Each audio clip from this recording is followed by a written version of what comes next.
என்ன என்ன படம் பார்த்துட்டு வந்திருக்கீங்க. ஆ, அந்த காலத்துக்கு ஒத்த மாதிரி இருக்கா? அது அந்த காலத்தோட பிரதிபலிப்பா இந்த படத்தை இல்ல இல்ல அப்படி நம்ம பார்க்க கூடாது. ரொம்ப இதை ஒரு படமா தான் பார்க்கணும். நம்ம வந்து நம்மளுடைய மொழி போராட்ட வரலாற்று பேர் ஆவணம் இது இல்லை. அந்த மொழி போராட்ட உணர்வை எடுத்துக்கிட்டு அவங்க அதுக்குள்ள ஒரு கதை திரைக்கதையை பண்ணியிருக்காங்க. ஏன்னா அதுக்குள்ள காதல், ஒரு அண்ணன் தம்பி, இதெல்லாம் வச்சு பண்ணியிருக்காங்க. அப்படி நம்ம மொழி போராட்டம் நடந்தது இல்லை. அது வந்து அதுக்குள்ள அவங்க ஒரு கற்பனை கலந்து அவங்க எடுத்தோடனே சொல்லிடுறாங்க. இதுல என்ன நம்ம பார்க்க வேண்டியது இருக்குதுன்னா, ஒவ்வொரு தேசிய இனங்களுக்கும் அதனுடைய மொழி என்பது உயிர். அதுதான் முகம், முகவரி, அடையாளம். இதுலயே வர்ற மாதிரி இந்தியாவினுடைய சிறப்பு என்பதுன்னா வேற்றுமையில் ஒற்றுமை தான். அது ஒரு பன்முகத்தன்மை கொண்ட ஒரு ஒரு ஐக்கியம். அப்ப இது பல மொழிவழி தேசிய இனங்களை கொண்ட ஒரு ஒன்றியம்.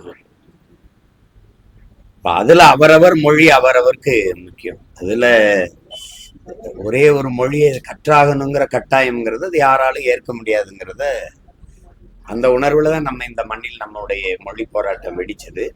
அதுதான் இந்த படம் பிரதிபலிக்குது. உணர்வு அதுதான். எனக்கு நிறைவு என்னன்னா, தமிழ் திரைப்படத்துல தமிழ் வாழ்கன்னு ஒரு சத்தம் கேக்குது. அது அது வியக்கத்தக்கதா இருக்குது. அது தம்பி சிவா வந்து கடைசியா தமிழ் வாழ்கன்னு கையை உயர்த்தி இருக்கும்போது நானே கத்துற மாதிரி தான் இருந்தது. அது அப்புறம் எங்களுடைய மொழி பொறியியலுடைய படத்தை இறுதியா போட்டது பார்க்கும்போது சரி அதெல்லாம் காட்டுறதுக்கு இன்னைக்கு ஒரு பட திரையில வருது அப்படின்னு. மொத்தமா நம்ம என்ன புரிஞ்சுக்கிறோம்னா, ஒவ்வொரு மொழிவழி தேசிய இனங்களுக்கும் அவரவர் மொழி முக்கியம். விரும்பினால் எம்மொழியும் கற்போம். அதுதான் அது சொல்லுது. தேவைப்பட்டால் இப்ப நானே பல தடவை எடுத்து சொல்லியிருக்கேன். ஈழத்துல நாங்கள் எங்கள் தாய் நிலத்தை இழந்துட்டு பல்வேறு நாடுகளுக்கு ஏதிலிகளா போனோம். பிரான்ஸுக்கு போனோம். ஆனால் பிரெஞ்சு கத்துக்கிட்டு நாங்க அகதியா போகல. அங்க போய் கத்துக்கிட்டோம். தமிழ்நாட்டுல, கேரளாவுல, ஆந்திரால எல்லா மாநிலங்களிலிருந்தும் நம்ம இராணுவத்துல இருக்கோம். அங்க ஹிந்தி போய் கத்துக்கிற வேண்டியது இருக்குது. இப்ப குறிப்பா எங்க ஊர்ல, எங்க சிவகங்கை, ராமநாதபுரம் மாவட்டங்கள் இருந்து நாங்க இராணுவத்துக்கு போறோம்னா அங்க போய் கத்துக்கிறோம். அப்ப மொழி தேவைப்படுது, கத்துக்கிறோம். ஒரு மொழியை அதிகபட்சமா 6 மாசம் 7 மாசம் செலவழிச்சா கத்துக்கலாம். இங்கேயே தெருக்கள்ல 6 மாசத்துல அழகாக ஆங்கிலம் பேச கற்றுக் கொடுக்கப்படும் போடுது. பலகை இருக்கு, விளம்பர பலகைகள் இருக்கு, நம்ம பாக்குறோம். அப்ப எம்மொழியும் நம்ம கற்றுக்கொள்ளலாம், தேவைப்படும் போது கற்றுக்கிறோம். உணவு, உடை, மொழி, வழிபாடு, சமயங்களை ஏற்பதெல்லாம் அவரவர் உரிமை. அதை விட்டுட்டு நீ கட்டாயம் இதை படிச்சுதான் தீரணுங்கிறத ஏற்க முடியாது. அது சரியா இருக்காது. அதனாலதான் அதை தான் இந்த படம் வலியுறுத்துது. அதுல என்ன, எல்லா மொழி வழி தேசிய இனங்களினுடைய மொழியை மதிக்கணும், அவங்க உணர்வையும் மதிக்கணும். வலுக்கட்டாயமா ஒரு இந்தி திணிப்பை செய்யக்கூடாதுங்கிறத தான் கேரளாவில இருந்து போய் பிரிஞ்சு, ஆந்திராவில இருந்து இருந்துச்சு, வங்காளில இருந்து எதிர்ப்பு இருந்துச்சுங்கிறத இந்த படம் சொல்லுது. அத மேலோங்கி இருக்கிறது அவரவருக்கு அவரவர் மொழி முதன்மையானது, அது உயிர் போல போற்றப்பட வேண்டியது, அதை நாங்கள் விட்டு கொடுக்க முடியாதுன்னு சொல்றோம். அதை தான் நம்ம எடுத்துக்கணும். ஆனா தமிழ் இளம் தலைமுறையினர் இதுதான் நம்ம மொழி போராட்ட வரலாறுன்னு நினைக்கக்கூடாது. மொழி போராட்ட வரலாறு தனியா இருக்கு. நானே நிறைய புத்தகங்கள் அதுக்காக வெளியிட்டிருக்கேன். உயிர் எழுத்துன ஐயா நடராஜன் அவர்கள் எழுதின புத்தகத்தை நான் தான் வெளியிட்டேன், உயிர் எழுத்துன. அதுலேயே கூட எங்க மாமா, நான் காமராசர், எங்க மாமா காளிமுத்து அவர்களுடைய பேரெல்லாம் விடுபட்டு போச்சு. அப்படி உண்மையான போராட்ட வரலாறு நமக்கு வரலாற்றில் பதிவில் இருக்கு. அதை தான் நம்ம பிள்ளைய படிச்சுக்கிறணும், தெரிஞ்சுக்கணும். இது ஒரு அந்த பின்புலத்தை, அந்த உணர்வை எடுத்துக்கொண்டு சுவைக்காக ஒரு திரைக்கதையை எடுத்துட்டாங்க. அதுல எடுத்த விதம், அந்த சொல்லி போன இது, நடிச்ச என்னோட தம்பி சிவகார்த்திகனுடைய பங்களிப்பு, தம்பி ஜெயம் ரவி எதிர்நாயகனா நடிச்ச அவருடைய பங்களிப்பு, தம்பி அதர்வா, குறிப்பா ஒளிப்பதிவு, அதில் மேலாக என்னுடைய அன்பு தம்பி ஜி பிரகாஷின் 100வது படம். அவன் பின்னணி இசை, பாடல்லாம் ரொம்ப நேர்த்தியா இருந்தது. பின்னணி இசை வந்து ரொம்ப சிறப்பா பண்ணி ஒத்துழைச்சு அந்த படத்தை தூக்கி நிறுத்தியிருக்காப்புல. அது வேகமாக நகர்த்தி போன படத்தொகுப்பு, அதுக்கு ஒத்துழைச்ச அந்த ஒளிப்பதிவு எல்லாமே சிறப்பா இருந்தது. இயக்குனர் இந்த 3 நடிகர்களை வச்சு இப்படி ஒரு பின்புலத்துல ஒரு படத்தை எடுத்துடணும்னு ஒரு பெண் இயக்குனர் நினைக்கிறதே பெருசு. அதுக்கு அவங்களுடைய இறுதி சுற்று பார்த்தேன். அது ரொம்ப முழுமையான படைப்பா இருந்தது.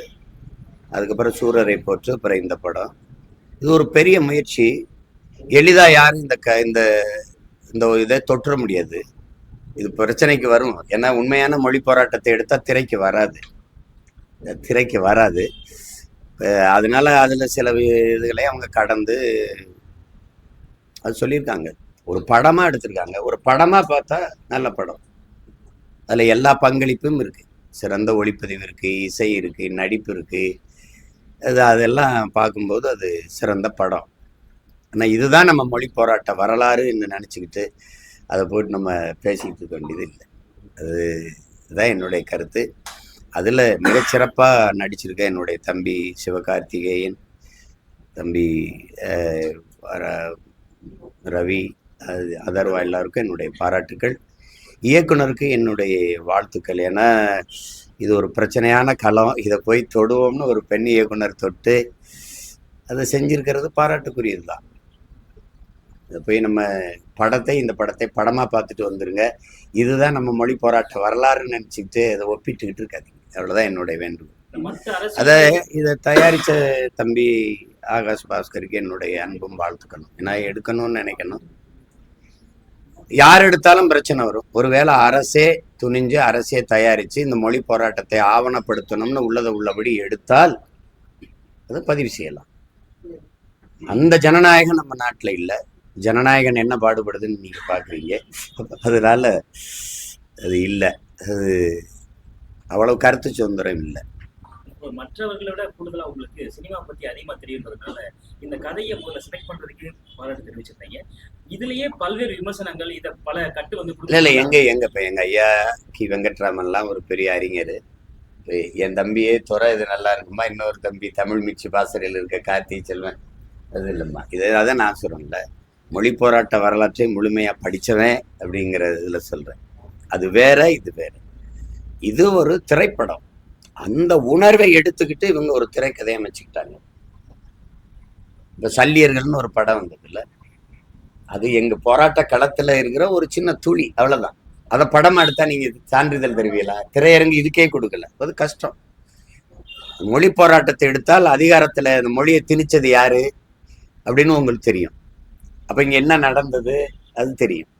இப்ப அதெல்லாம் உண்மையா எடுத்தா இப்ப அந்த அவங்களுக்கு எவ்வளவு பெரிய அரசியல் நெருக்கடி வரும்னு தெரியும். அதனால இது படமா பார்த்தா நல்ல படம். அதுதான் அப்படி அதை பார்த்துட்டு போயிடணும். இன்றுமே மொழிக்கான போராட்டம் ஒவ்வொரு மாநிலத்திலும் அவங்க மொழியை காக்கிறதுக்கான சூழல் இருக்கு. இப்ப என்னை பொறுத்த வரைக்கும் நீங்க என்னை பார்த்தீங்கன்னா, நாங்கள் எங்கள் மொழியை அழிய விட்டுட்டோங்கிறதுல வெளிப்படையா ஒத்துக்கணும். எங்களுக்கு நாடு தமிழ்நாடுன்னு பேர் இருக்கே ஒழிய இங்க தமிழ் இல்லை, தமிழர்களாகவும் நாங்க இல்லை. எங்களுக்கு தாய்மொழி பேச வரல. 3 தலைமுறை தாய்மொழியை எழுத படிக்க தெரியாத ஒரு தலைமுறையை நாங்க உருவாக்கிட்டோம். தமிழ் படிக்காமலே உயர்ந்த பட்டம் பெற்று பணிக்கு சென்று விடலாம்ங்கிற சூழலை நாங்க உருவாக்கிட்டோம். அது போயிடுச்சு. எங்கள் வழிபாட்டுல, எங்கள் வழக்காடு மன்றங்கள்ல, எங்களுடைய பண்பாட்டுல, எங்களுடைய பேச்சுல, எழுத்துல, எங்களுடைய ஆட்சி மொழி, அதிகார மொழி, பயன்பாட்டு மொழி, ஏன் ஒரு திருமண அழைப்பிதழ்ல கூட தமிழ்ல நம்ம அச்சிடுவதில்லை. எல்லாம் போயிருச்சு. தமிழ் பேச தெரியல, நமக்கு பேச தெரியல. வம்படியா வலுக்கட்டாயமா ஆங்கில சொற்களை போட்டு போட்டு பேசுறது ஒரு தங்கிலீஷ் அதை உருவாக்கிட்டோம். இப்போ தமிழகத்தின் தமிழ் தெருவில் தமிழ்னு பேசணும். எங்கும் தமிழ், எதிலும் தமிழ்னு இறங்கி இன்னைக்கு போகும்போது கடை வீதியில நான் சொன்னதுக்காக திரும்பி 2 பக்கம் பாருங்க. எங்கேயாவது தமிழ்ல இருந்தா பாருங்க. எழுத்து தமிழ்ல இருக்கும், சொன்னீங்கன்னா உச்சரிப்பு ஆங்கிலத்தில் இருக்கும். எழுத்து ஆங்கிலத்தில் இருக்கும், உச்சரிச்சிங்கன்னா தமிழ்ல வரும். அதுதான் தங்கிலீஷ், அது தமிங்கிலம்.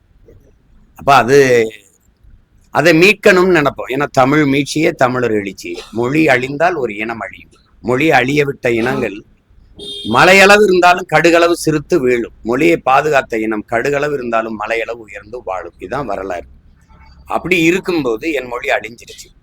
இப்போ முழுமையா எல்லா சொற்களுக்கும் கலை சொற்கள் வேர் சொற்கள் கொண்டது என்னுடைய இது. இப்ப நீங்க வந்து ஆங்கிலத்துல ரைஸ் அப்படின்னு எடுத்துக்கிட்டா நெல்லும் ரைஸ் தான், அரிசி ரைஸ் தான், சோறு ரைஸ் தான். எனக்கு நெல்லு அரிசி சோறு 3 இருக்கு. அவனுக்கு சித்தப்பா பெரியப்பா எல்லாமே அங்கிள் தான், எனக்கு சித்தப்பா பெரியப்பா மாமா 3 இருக்கு. அவனுக்கு சின்னம்மா பெரியம்மா அத்தை எல்லாமே ஆன்டி தான், எனக்கு சின்னம்மா பெரியம்மா அத்தை இவ்வளவு இருக்கு. அப்ப அந்த மாதிரி சொற்கள் இருந்தும் என் மொழி அழியுது. இப்ப மற்ற மொழிகளுக்கு மலையாளத்திலேயோ அல்லது தெலுங்குலேயோ அல்லது கன்னடத்திலேயோ அவர்கள் மொழி பற்று வைத்திருப்பார்கள். ஆனால் அவர்கள் மொழியில முழுமையான சொற்கள் இல்லை. 40-60 விழுக்காடு தான் தாய்மொழியில சொற்கள் இருக்கு, மீதி எல்லாம் ஆங்கிலம் தான். பிக்சர்ல தான், சினிமால தான். நான் கேரளாவில் படம் எடுத்துக்கிட்டு இருக்கும்போது அந்த காவல் நிலையத்துல வந்து காவல் நிலையம்னு நமக்கு இருக்கு, போலீஸ் ஸ்டேஷனுக்கு.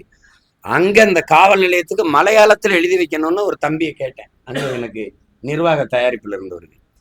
அதுதான் போலீஸ் ஸ்டேஷன் தம்பி, அது ஆங்கிலம்டா, அதுதான் போலீஸ், என்ன சொற்கள் இல்லை.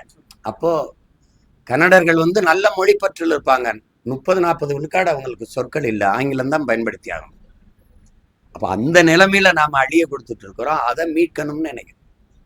எல்லாரும் நம்மளதான் தமிழர்களை அதிக மொழி பற்று இருக்குது, மொழி வெறியில இருக்கிறோன்னு சொல்றாங்க. ஆனால் நம்மை விட கன்னடர்களும் மராட்டியர்களும் இன்னும் கூடுதலா இருக்கிறதா நான் உணர்றேன், சமகாலத்துல நான் உணர்றேன்.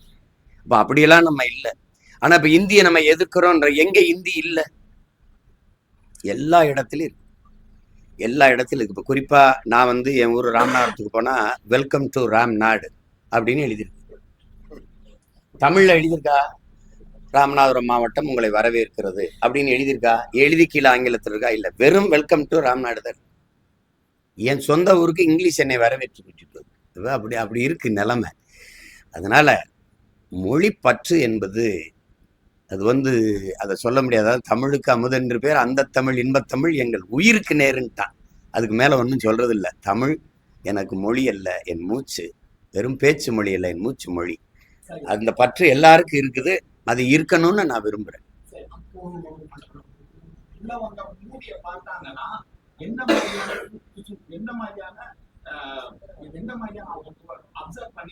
யாரு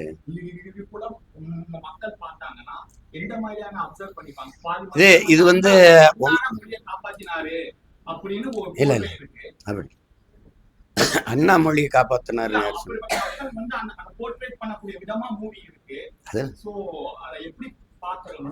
அதெல்லாம் இல்லை, அதெல்லாம் இல்லை. அந்த மொழி போரில் ஏற்பட்ட புரட்சியில் வந்து ஆட்சியை கைப்பற்றியது திராவிட முன்னேற்ற கழகம்.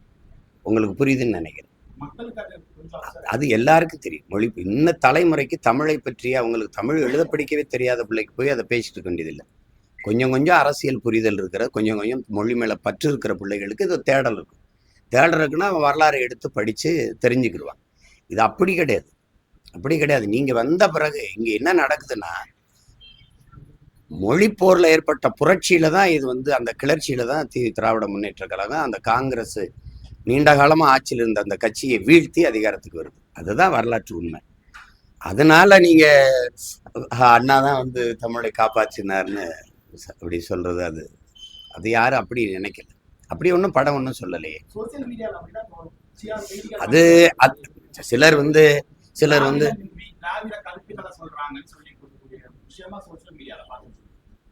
எனக்கு அப்படி ஒன்றும் இதுல அப்படி சொன்னதா நான் உணரலை. அப்படி ஒன்றும் தெரியல. அண்ணா அந்தப்பா மொழி போரில் ஏற்பட்ட புரட்சிக்கு பிறகு முதலமைச்சரா வந்ததுனால அவர் தீர்மானம் போடுறதா வருது. அதை முடிக்கிறாங்க காட்சி, அவ்வளவு. ஆமா, அவரு திராவிட கட்சிகள் அதனுடைய கோட்பாடு வந்து இருமொழி கொள்கையா இருக்கு. அதை நாங்க ஏமாற்றுன்னு நினைக்கிறோம். மும்மொழி கொள்கை வந்து மோசடின்னு நினைக்கிறோம். தமிழ் தேசியர்கள் நாங்கள் வந்து கொள்கை மொழி, எங்களுக்கு மட்டும் இல்லை, தெலுங்கர்களுக்கு, கன்னடர்களுக்கு, மலையாளிக்கு, குஜராத்திக்கு, மராட்டியருக்கு எல்லாருக்குமே கொள்கை மொழி அவர் தாய்மொழியா தான் இருக்கணும். பயன்பாட்டு மொழி ஒரு தொடர்பு மொழியா ஒன்று இருக்கணும். கெடுவாய்ப்பா வெள்ளைக்காரன் நம்மளை பன்னெடுங்காலமா ஆண்டுட்டான். பல நாடுகள்ல அது தொடர்பு மொழியா இருக்கிறதுனால நம்ம ஆங்கிலத்தை வச்சுக்கொள்ளலாம், பயன்பாட்டு மொழியா வச்சுக்கலாம். மற்றபடி விரும்பினால் உலகில் எம்மொழியும் கற்கலாம். எங்கள் கோட்பாடு உலகில் எம்மொழியும் கற்போம் நாங்கள் வாழ, எம்மொழி தமிழ் கற்போம் எங்கள் இனம் வாழ. இது எங்கள் கோட்பாடு.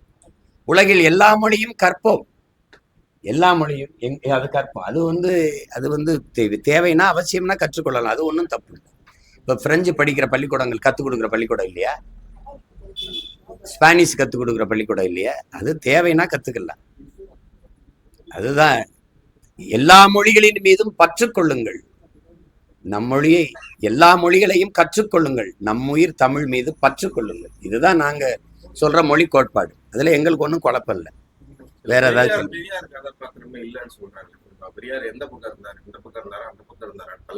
1935 தொடக்கத்துல நம்ம பாட்டனார் நடராஜன், தாளமுத்தெல்லாம் மரணிக்கும் போது அந்த காலகட்டத்தில் ஏற்பட்ட மொழி போராட்டத்துல அவரும் பங்கேற்று செய்கிறார்.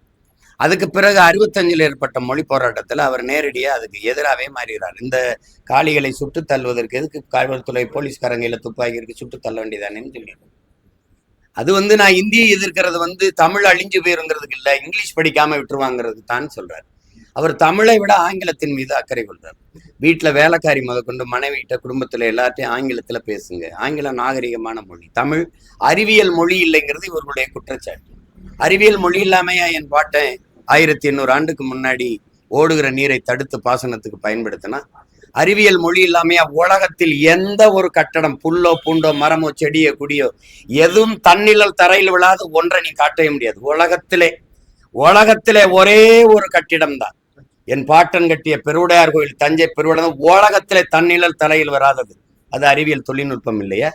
அண்மையில 5000 ஆண்டுகளுக்கு முன்னாடி தமிழர்கள் இரும்பை உருக்குகிற நுட்பத்தை வச்சிருந்தார்கள்னு ஐயா முதல்வர் ஸ்டாலின் பேசுனது இருக்கு. அப்ப 5000 ஆண்டுக்கு முன்னாடி இரும்பை உருக்குறது தொழில்நுட்பம்ல, அது அறிவியல் இல்லையா? அறிவியல் மொழி இல்லையா?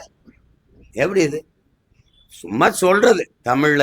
அதனால அவரு இந்தி எதிர்ப்புல அவர் உறுதியா இல்லை. நீங்க படிச்சீங்கன்னா பேரறிஞர் அண்ணா அவர்களே, என்னுடைய அண்ணன் தமிழரசனுடைய இதை வாழ்க்கை வரலாறை படிச்சு வரும்போது, அவரும் ஒரு நண்பரும் கல்லூரியில் படிக்கும்போது பேரறிஞர் அண்ணா அவர்களை பார்க்கும்போது, நீங்க போய் படிக்கிற வேலையை பாருங்க, இதெல்லாம் நாங்க பாத்துக்கிறோம்னு சொன்னதுல அவர் மனம் வருந்தினேங்கிற அண்ணாட்ட இப்படி ஒரு பதில நாங்க எதிர்பார்க்கல. அது இப்ப போய் விமர்சிச்சுட்டு வேண்டியதில்லை. என் முன்னோர்கள் செய்த தவறையெல்லாம் தாண்டி சரி செய்யறதுக்கு எங்களுக்கு அதை விட வெறித்தனமான மொழி பற்று இருக்கு. அதான் நாங்க சரி செய்வோம். செத்து போன மொழியை உயிர்ப்பிப்போம், இறந்துகிட்டு இருக்கு உயிர்ப்பிப்போம். இப்ப அவங்களுக்கு பொறுத்த வரைக்கும் சமஸ்கிருதத்துக்கு முன்னுரிமை கொடுத்து சமஸ்கிருதத்துக்கு பல ஆயிரம் கோடியை ஒதுக்குறது காரணம் என்ன? அதிகப்படியா பணம் ஒதுக்குறாங்க. காரணம் என்ன? அவர்கள் தாய்மொழி இறந்து சிதைஞ்சு அழிஞ்சு போச்சு, அதிகாரத்துக்கு வந்துட்டாங்க, உயிர்ப்பிக்க துடிக்கிறாங்க. இப்ப நான் என்ன பண்ணுவேன்? எதுக்கு அதிகாரத்துக்கு வர துடிக்கிறேன்? என் மொழி அழிஞ்சு போச்சு, உயிர்ப்பிக்க துடிக்கிறேன். அது அதிகாரத்துக்கு வந்து அதை எப்படியாவது மீட்கணும். தமிழ் படிக்கணும். தமிழ் படித்தால் வேலை கிடைக்குமா, சோறு கிடைக்குமான்னு நீங்க முன்வைக்கிறீங்க. தமிழ் படித்தால் தான் தமிழ்நாட்டில் வேலைன்னு ஒரு சட்டம் வந்துருச்சு, உறுதிப்பாடு வந்துருச்சுன்னா எல்லாரும் படிப்பான். அவ்வளவுதான். அதுல ஒண்ணுது இல்லை. சமகாலத்துல காமராஜர் அவருடைய நிலைப்பாடு இந்தி இல்ல, காங்கிரசினுடைய நிலைப்பாடு அது அவங்களுடைய நிலைப்பாடு ஒண்ணும் இல்லை. ஐயா அமைதியாயிட்டாரு. அப்ப பக்தவச்சலம் தான் முதலமைச்சர். அதனால அவரால் ஒன்றும் சொல்ல முடியல. அது இந்தி இங்க அவங்கதான் செய்தித்துறை அமைச்சர், பிராட்காஸ்டிங் மினிஸ்டர் இருந்தவங்க, நம்ம அம்மா இந்திரா காந்தி. அதில் அவங்க நான் என்ன இந்திரா காந்தி தானே அந்த துறை அமைச்சர், நான் பேசுகிறேன்னு சொல்லி பார்க்குறாங்க. அது ஒன்றும் எடுப்படல.